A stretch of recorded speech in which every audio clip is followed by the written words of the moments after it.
Baharudin Yusuf Habibie, sosok pahlawan bagi bangsa Indonesia.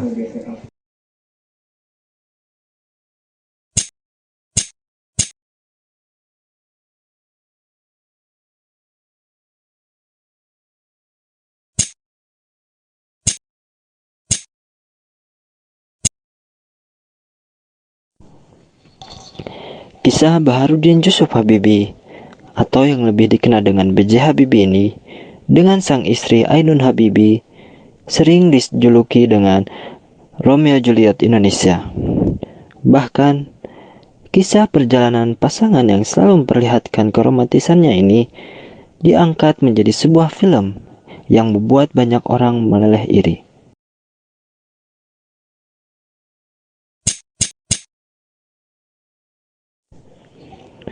Namun, selain kisah cintanya yang banyak menginspirasi, kehidupan pribadi B.J. Habibie juga tidak kalah menarik.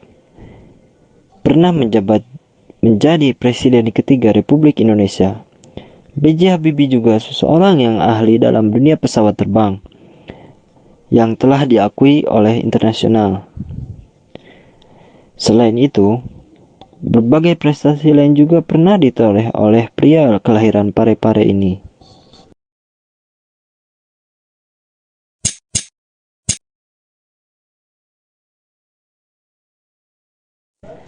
Cerdas sejak usia muda.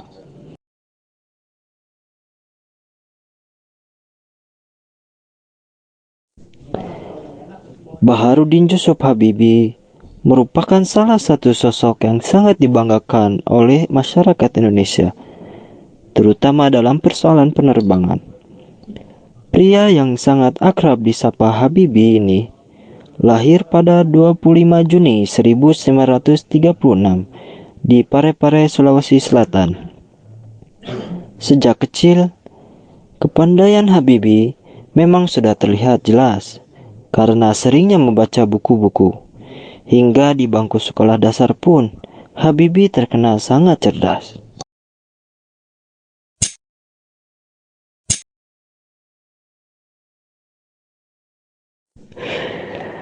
B.J. Habibie ini memang dibekali dengan pendidikan yang cukup, tidak hanya secara ilmu pengetahuan saja, akan tetapi dengan ilmu agama. Sang ayah sering memperdengarkan lantunan ayat suci Al-Quran kepada B.J. Habibie. Sudah tidak heran lagi ketika B.J. Habibie usia 3 tahun sudah fasih membaca Al-Quran. Ketika sang ayah meninggal pada 3 September 1950, membuat kehidupan keluarganya berubah. Rumah dan kendaraan yang ada di Parepare dijual oleh sang ibu, dan tak lama kemudian kembali ke Bandung. Tidak ada lagi suami, sang ibu kemudian membanting tulang untuk mencukupi kebutuhan keluarganya.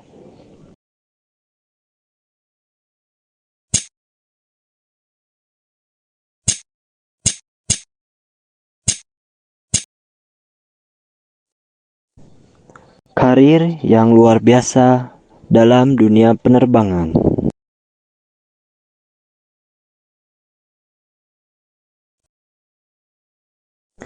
B.J. Habibie belajar teknik mesin di Institut Teknologi Bandung.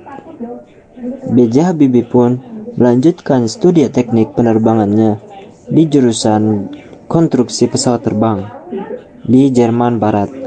Ia menerima gelar diploma di bidang teknik pada tahun 1960 dan gelar doktor di bidang teknik pada tahun 1965.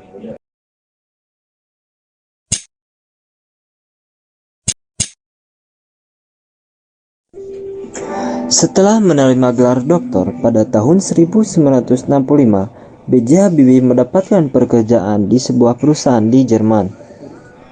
B.J. Habibie memulai karirnya sebagai kepala penelitian dan pengembangan untuk analisis badan pesawat.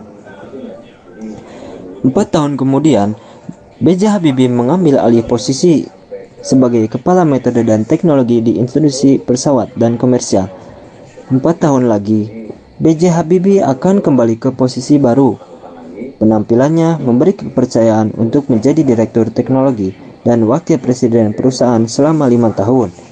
Dia adalah satu-satunya orang Asia yang dipercaya menjadi wakil presiden MBB. Tak lama kemudian, Habibie bekerja sebagai senior technical consultant pada tahun 1978.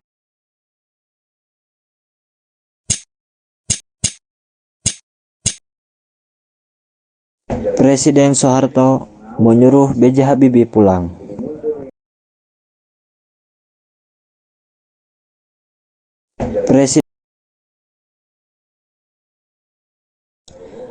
Rupanya, Soeharto, pemimpin yang berkuasa pada saat itu, pernah mendengar tentang kecerdasan dan prestasi B.J. Habibie yang luar biasa. Melalui utusan Ibnu Soto, Soeharto meminta Habibie kembali pulang ke Indonesia. Kembalinya Habibie diharapkan mampu mendongkrak negara-negara industri di dunia, khususnya di bidang penerbangan.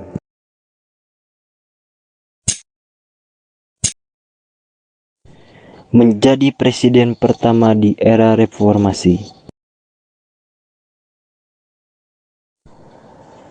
Soeharto mengundurkan diri dari jabatannya sebagai presiden karena tragedi Mei 1998.